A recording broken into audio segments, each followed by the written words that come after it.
اعوذ باللہ من الشیطان اللعین الرجیم بسم اللہ الرحمن الرحیم۔ السلام علیکم یا علی مدد۔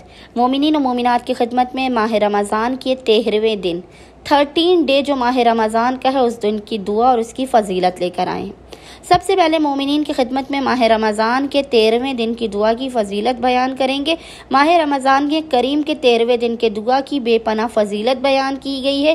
اس دعا کو پڑھنے والے کو وہ ثواب ملے گا جو انہیں مکہ اور مدینے میں عبادت کرنے کا ثواب عطا کیا جائے گا، یعنی وہ عبادت جو آپ نے مسجد الحرام میں یا مدینے میں مسجد نبوی میں سر انجام دی، اور خداوند متعال آپ کی شفاعت کرے گا۔ خداوند متعال آپ کو بے پناہ رزق و روزی میں برکت عطا کرے گا۔ خداوند متعال آپ کے گناہوں کی، اگلے اور پچھلے گناہوں کی مغفرت کر دے گا۔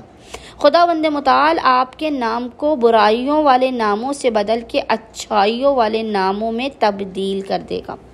ماہ رمضان کریم کے 13ویں دن کی دعا سب سے پہلے آپ کے سامنے ہم بیان کریں گے۔ وہ دعا آپ کو انشاءاللہ تعالی اسکرین پر بھی لکھی ہوئی نظر آ رہی ہوگی، اور وہ دعا ہے اللہم طہرنی فیہ من الدنس والاقذار وصبرنی فیہ علی کائنات الاقدار ووفقنی فیہ للتقی وصحبۃ الابرار بعونک یا قرۃ عین المساکین۔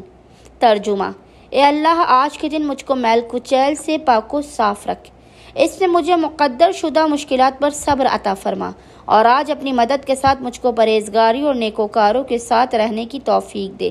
اے بیچاروں کی خنکی چشم، اللہم صلی علی محمد و آل محمد وعجل فرجہم اجمعین۔